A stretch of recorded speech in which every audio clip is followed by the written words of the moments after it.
Hello friends, too lazy to worry about fixing his laziness here, bringing you another Dota 2 video on 4 habits that make you a terrible support player. Number 1. The pub walk between lanes.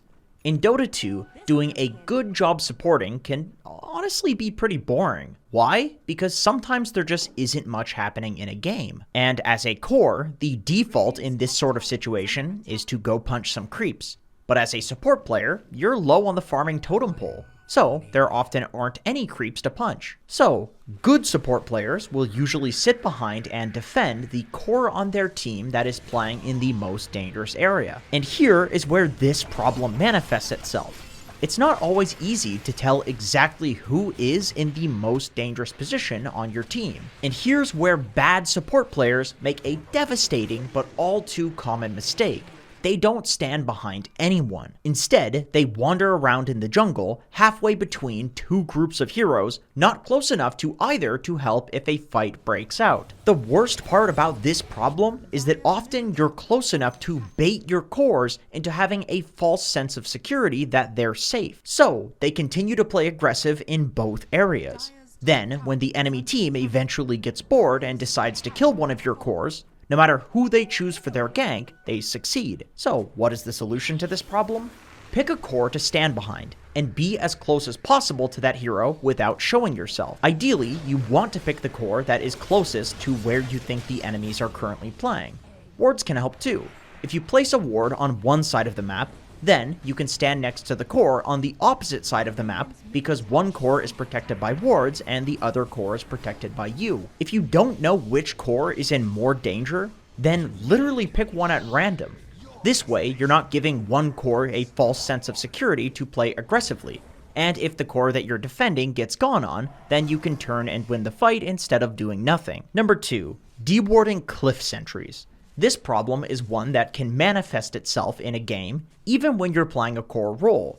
But doing this still shows that you don't have much experience supporting. In 7.29, Valve added a number of new warding eye spots to the game, and reduced the sentry ward deward range fairly significantly. As a result of this, it became a metric pain in the ass to deward all of the high ground spots in the game, because there are just so many of them.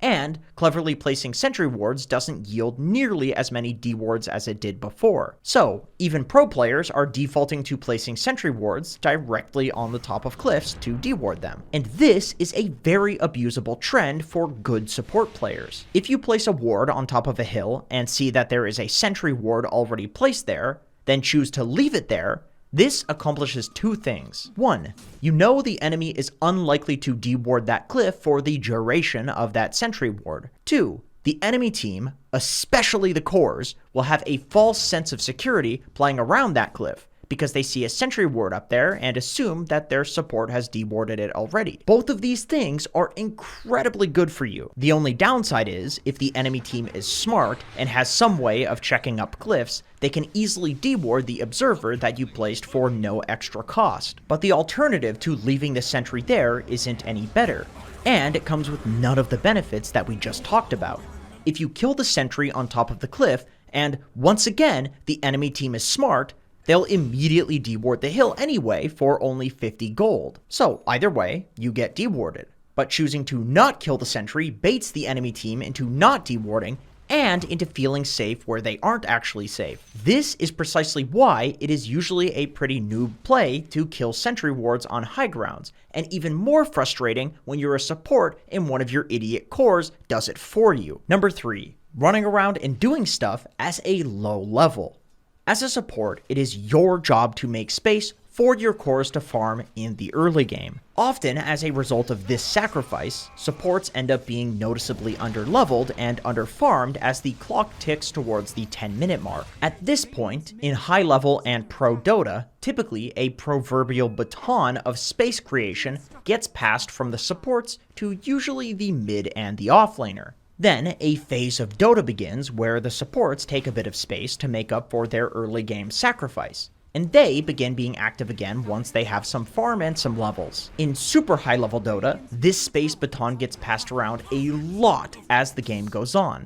In pubs, after this phase where the supports take a little bit of space, Normally, everyone mostly just runs around fighting and making space for the carry. And this is perfectly fine. This is really all you need to think about in order to get something like Immortal rank.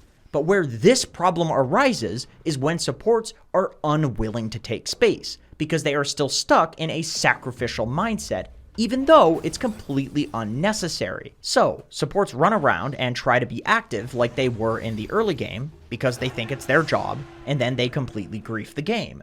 A pathetic level 4 support showing up to gank with a high level mid laner is not going to add anything to that gank. But a level 6 support with a big ultimate showing up to a gank, even with a high level mid laner, will absolutely add something to any gank. Therefore, if you find yourself in a game where your cores are absolutely monstrous because you've done a good job at supporting them, then don't ruin the rest of your game by trying to be active when your cores are strong enough to handle themselves. Find a place to get some levels, even if it's your own jungle, then help your cores later when you're strong again, instead of when you're weak. Number 4, messing up the creep equilibrium.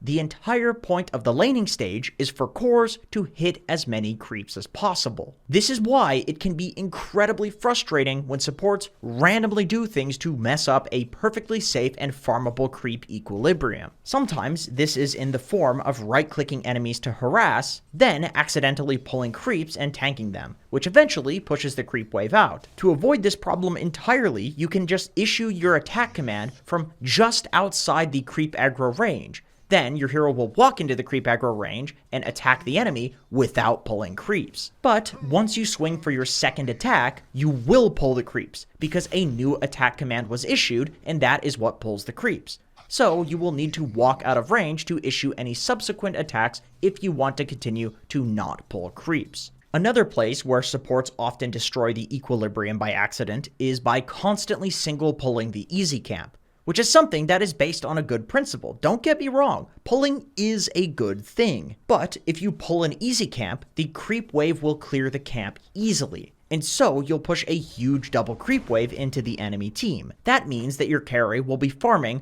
right in front of the enemy tower. And sometimes that's fine, but for most carries this is undesirable. To avoid this, you can either stack and pull the easy camp, or half pull, which will deny a bunch of creeps without pushing the creep wave. One final place that's worth mentioning where supports often grief their carries is when they pull the creeps to a neutral camp when the carry is already farming under or near the tower. What this will result in is a huge creep wave chasing your carry under the tower, which often results in your carry getting dove and killed. The simple solution to all of this is to half pull if you aren't sure what else to do. You will never ever go wrong with a simple half pull. Anyway, that's it for this video. I do want to make a quick announcement here. If you comment the words BSJ is a dangerous sociopath below, and you are subscribed to the channel, I will be giving away one Dragon Claw hook to somebody who does that. If you do that and you are subscribed and you comment BSJ is a dangerous sociopath, you might wake up to a Dragon Claw hook in your inventory this morning, and also maybe some letters from BSJ's lawyers, but you can probably use the Dragon Claw hook to pay for those legal fees.